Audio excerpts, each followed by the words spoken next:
जी, आज का आपका टॉपिक है the cross product of two vectors.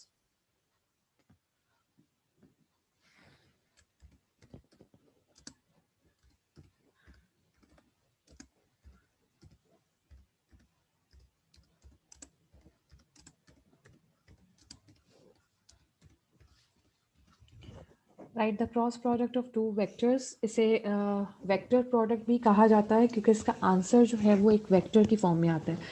इससे पहले जो हम लोगों ने प्रोडक्ट की उसे स्केलर प्रोडक्ट कहा जाता है और उसका आंसर एक स्केलर क्वांटिटी आती है, लेकिन यहाँ अब वेक्टर प्रोडक्ट जो है इसका आंसर एक वेक्टर क्वांटिटी आपके पास आएगी।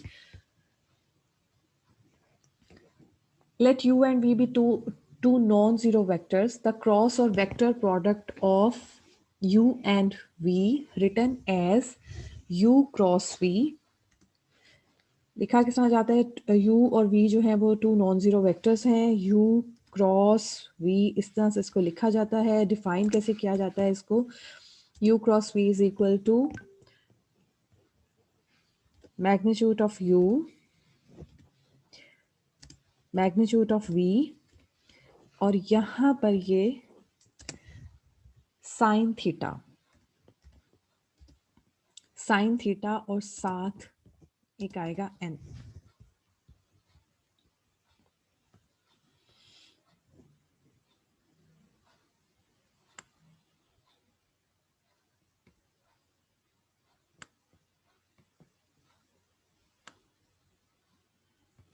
बाय डेफिनेशन जो है आपकी cross product of two vectors इसके इक्वल होती है। लिखा इसको इस तरह से जाता है u cross v is equal to u का मैग्नीट्यूड v का magnitude sine theta, where theta is the angle between u and v and n is a unit vector. n एक यूनिट वेक्टर है which is perpendicular to the plane in which u and v lies. मतलब जिस plane में u और v vector लाई करते हैं उस plane के जो परपेंडिकुलर वेक्टर है उससे वो है होता है n, परपेंडिकुलर डायरेक्शन में उसकी। इसे ये भी कहते हैं कि right hand rule. n is a unit vector perpendicular to the plane of u and v with direction given by the right hand rule।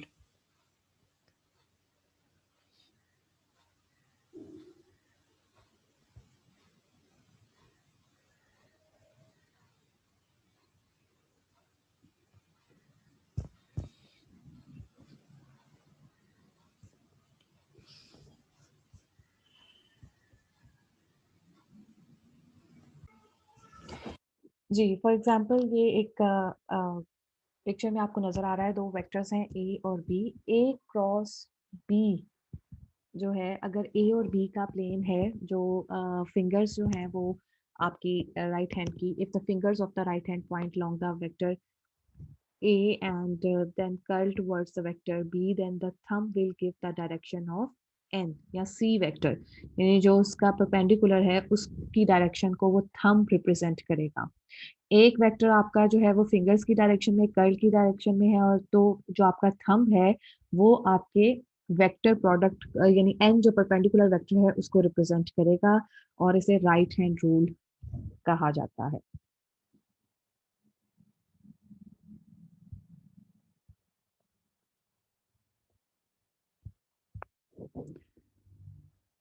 उसके अलावा आ जाते हैं एक्सरसाइज 7.4 की तरफ। मैं स्मार्ट सिलेबस उसका लिखवा देती हूँ आपको।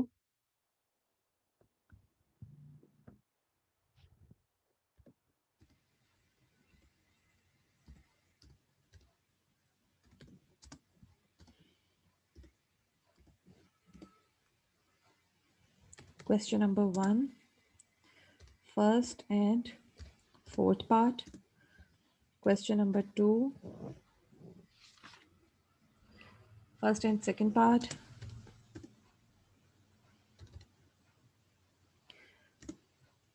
Question number 4, second part. Question number 5, second part. और फिर है क्वेश्चन नंबर 7, 8 एंड 9। ये स्मार्ट सिलेबस के अकॉर्डिंग आपका सिलेबस है। Exercise 7.4, question number 1 first and fourth part, question number 2 first and second, question number 4 का सेकंड, क्वेश्चन नंबर 5 का second और क्वेश्चन नंबर 7, 8 और 9। राइट, ये स्मार्ट सिलेबस हो गया। एक्सरसाइज की तरफ जाने से पहले कुछ क्रॉस प्रोडक्ट के बारे में, derivation of useful results of cross product, वो लिख लेते हैं।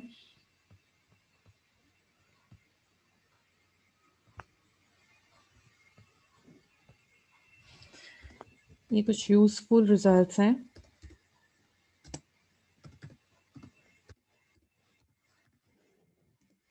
आई cross i j k unit vectors हैं along x axis, y axis and z axis.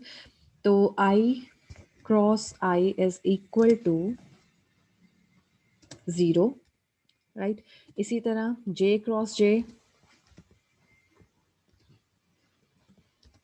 is equal to 0 and k cross k is also equal to 0।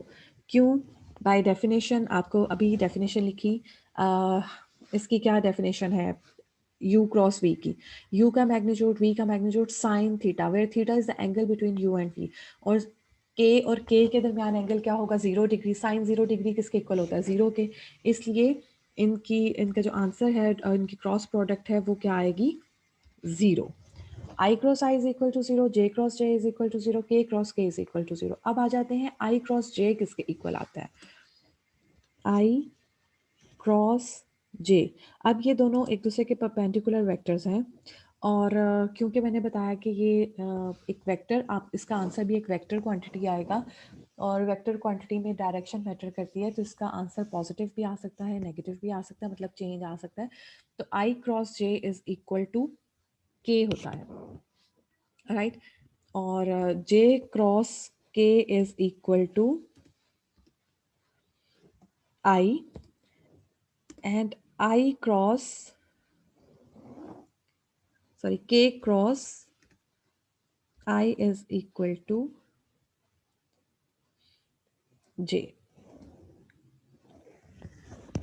क्योंकि I, J और K एक दूसरे के परपेंडिकुलर वेक्टर्स हैं, तो I क्रॉस I और J के दरमियान में एंगल क्या है? 90 डिग्री का, और साइन 90 डिग्री 1 के इक्वल होता है। अब यहाँ, और ये यूनिट वेक्टर्स हैं, इनके मैग्नीट्यूड भी 1 के इक्वल होंगे। और अब अगर हम गौर करें, I और J एक्स और वाई एक्सिस के अलोंग एक्स वाई प्लेन में लाई करेंगे आई और जे, और के उनके परपेंडिकुलर प्लेन में, यानी उस प्लेन के परपेंडिकुलर वेक्टर कौन सा होगा? वेक्टर के होगा। इसलिए i cross j is equal to i का मैग्नीट्यूड, जे का मैग्नीट्यूड, साइन 90 डिग्री के। तो वो तो 1 और 1 आंसर आ जाएगा, और के सिर्फ आपका आंसर रह जाएगा। इसमें एक चीज़ जो मैटर करती है वो ये है कि ये साइक्लिक इसकी नेचर होती है। मतलब अगर आप एक साइकिल से इसको रिप्रेजेंट करें तो आपको ज़्यादा अच्छे से समझ आ जाएगा।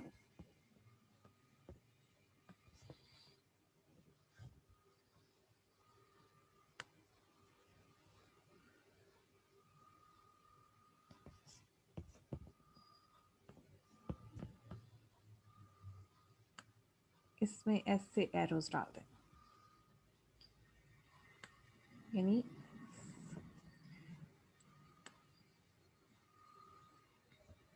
यहाँ पे है आई,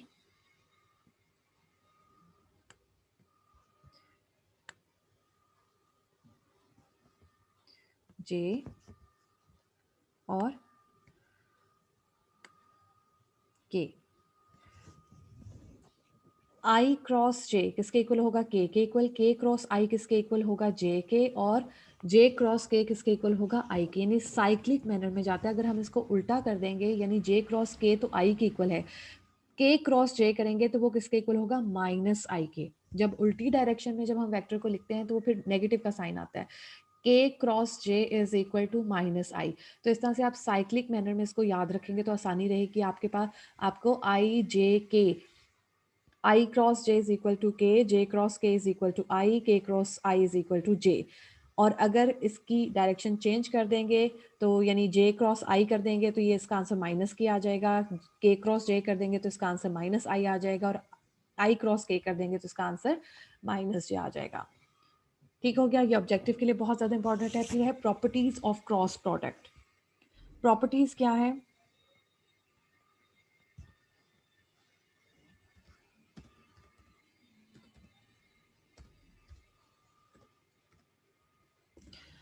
अगर u cross v is equal to 0 है तो इसका मतलब यहाँ तो u 0 है या v 0 है, right. u cross v is equal to, अगर ज़ीरो है दिस इम्प्लाइज दैट कि या तो u ज़ीरो है या v ज़ीरो है। मैं लिख नहीं रही, आपको साथ साथ एक्सप्लेन करती जा रही हूँ। u क्रॉस v कोमोटेटिव नहीं होती, cross product u cross v is equal to minus v cross u, right. Commutative नहीं होती बल्कि माइनस का साइन आता है। हाँ, एसोसिएटिव लॉ इसमें होल्ड करता है u cross v, distributive law u cross v plus u, distributive law इसमें होल्ड करता है u cross v plus w। तीन वेक्टर्स हैं नॉन ज़ीरो, तो it is equal to u cross v plus u cross w।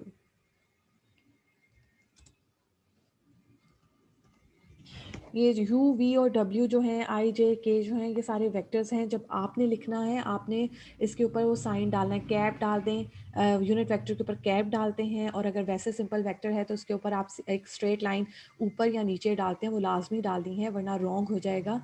Examiner को नहीं पता चलेगा कि आप ये वेक्टर है या स्केलर क्वान्टिटी है, ठीक है। लेकिन यहाँ क्योंकि पॉसिबल नहीं है हर एक के ऊपर डालना, तो मैं आपको साथ साथ बताती जा रही हूँ कि ये वेक्टर्स हैं। उसके अलावा अगर के एक स्केलर है तो u cross v, u cross kv, where k is a scalar and it is equal to ku cross v या ku cross v, ठीक है। u क्रॉस के v को लिखा जा सकता है के यू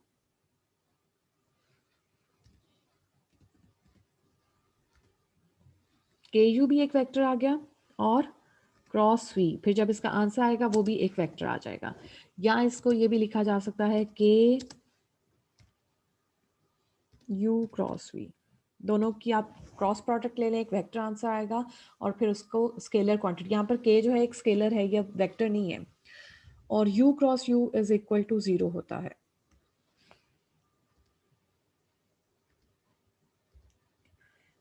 यानी वेक्टर की अगर खुद से ही स्केलर प्रोडक्ट वेक्टर प्रोडक्ट ले लें तो उसका आंसर 0 आता है, राइट। ये कुछ प्रॉपर्टीज़ हैं, इसकी प्रूफ्स नहीं है इसके, जस्ट आपने याद रखनी है। Analytical expression of u cross v, यानी एक तो ये फार्मूला है by definition u cross v, इस फार्मूले की हेल्प से हम कैलकुलेट कर सकते हैं।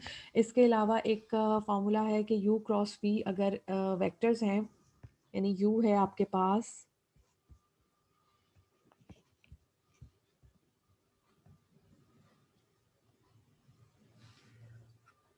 लेट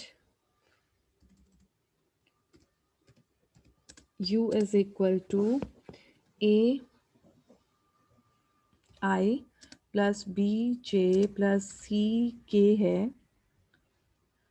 ध्यान में के प्लस डाल दें जी, ठीक है। u वेक्टर जो है वो इसके इक्वल है a i plus b j plus c k, और v वेक्टर जो है वो फॉर एग्जांपल इक्वल है सी आई plus d j plus e के। ये ए बी सी डी ई जो है कुछ स्केलर क्वांटिटीज़ हैं, तो ये दो वेक्टर्स आ गए आपके पास ए i plus b j plus c k. और तो एफ कर देते हैं, ये अपने से ही नाम दिया क्योंकि लेट वहाँ पे लिखा हुआ है a i plus b j plus c k, और v vector f i plus d j plus e k. तो यू क्रॉस वी की एनालिटिक एक्सप्रेशन, एक तो ये तरीका है, लेकिन अगर आपको एंगल्स नहीं है उसके पता तो आप इस तरह से, इस एक और फॉर्मूला है यू क्रॉस वी को कैलकुलेट करने का, और वो फॉर्मूला क्या है, u cross v is equal to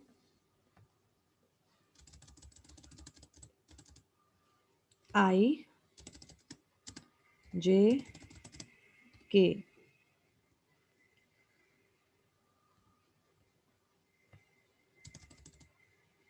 A b C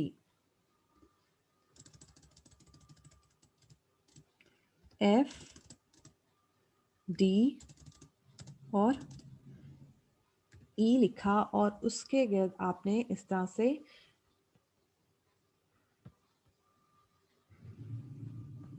straight line डाल देनी है।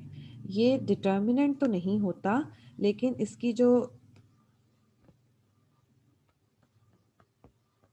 इसको एक्सपेंड करते हैं ना, वो डिटर्मिनेंट वाले ही रूल से कर देते हैं।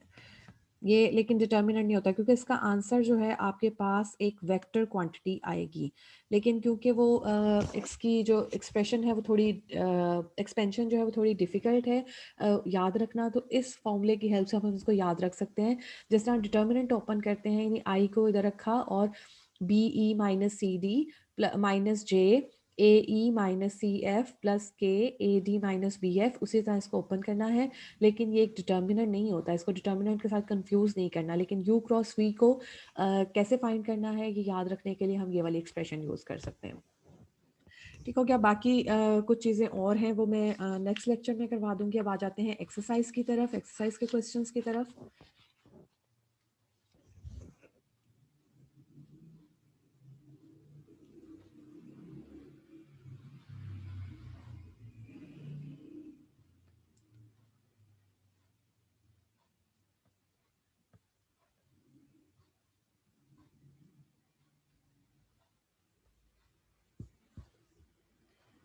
टाइम कम है हमारे पास।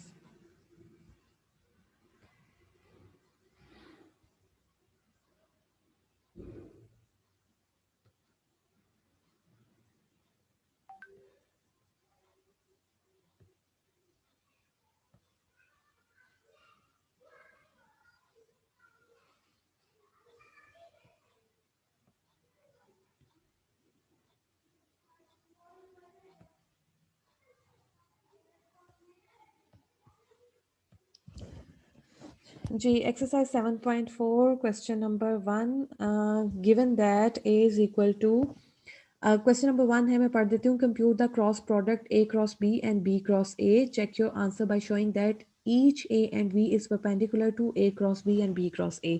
पहले तो हमने ए क्रॉस बी और बी क्रॉस ए फाइंड करना है, उसके बाद हम लोगों ने क्या फाइंड करना है, चेक करना है कि क्या ये जो क्रॉस प्रोडक्ट्स हैं ए और बी के परपेंडिकुलर हैं या नहीं है। तो पहले ए गिवन है फर्स्ट पार्ट में, a is equal to 2i plus j minus k and b is equal to i minus j plus k a cross B. अभी मैंने जो आपको फॉर्मूला बताया उसकी हेल्प से आपने फाइंड करना है। आई जे के ऊपर लिखा, ए के कोफिशिएंट आए। अच्छा, इसमें ऑर्डर मैटर करता है। आपने ए अगर पहले है तो उसी के जो आई जे के कंपोनेंट्स हैं वो पहले लिखने हैं, बी के आई जे के कंपोनेंट्स बाद में लिखने हैं। फिर ए क्रॉस बी आपने फाइंड किया, ठीक है। नहीं, ए क्रॉस बी आपने फाइंड किया, बस जस्ट एक्सपेंड किया है, आई इधर रखा, 1 - 1 - जे, ये आपको आता है एक्सपेंड करना, जे माइनस जे 2 प्लस के -2 - 1, ए क्रॉस बी फाइंड किया। इसी तरह इन्हीं लाइंस पे बी क्रॉस ए भी फाइंड कर लेना है। चेक कैसे करना है कि ये जो है आपका परपेंडिकुलर हैं ए और बी के या नहीं। उसको चेक करने के लिए हम क्या करेंगे, हमने डॉट प्रोडक्ट में किया था कि अगर दो वेक्टर्स परपेंडिकुलर हैं तो उनकी डॉट प्रोडक्ट क्या आ जाएगी, 0। तो a dot b cross a, sorry, a dot a cross b पहले आपने फाइंड करना है। ए वेक्टर लिखा, dot product a cross b का आंसर लिखा, डॉट प्रोडक्ट जैसे लेते हैं, आई कंपोनेंट्स को मल्टीप्लाई किया प्लस जे कंपोनेंट्स को प्लस के कंपोनेंट्स को सॉल्व किया। अगर आंसर 0 आ जाता है, this implies that a is perpendicular to a cross b. इसी तरह बाकी के 4 को भी आपने चेक कर लेना है। और क्वेश्चन नंबर 1 हो जाएगा आपसे इजीली। इसका 4th पार्ट भी आपने खुद करना है। इसके साथ ही आज के लेक्चर के लिए इतना ही। नेक्स्ट लेक्चर में बाकी की एक्सरसाइज इंशाल्लाह करेंगे।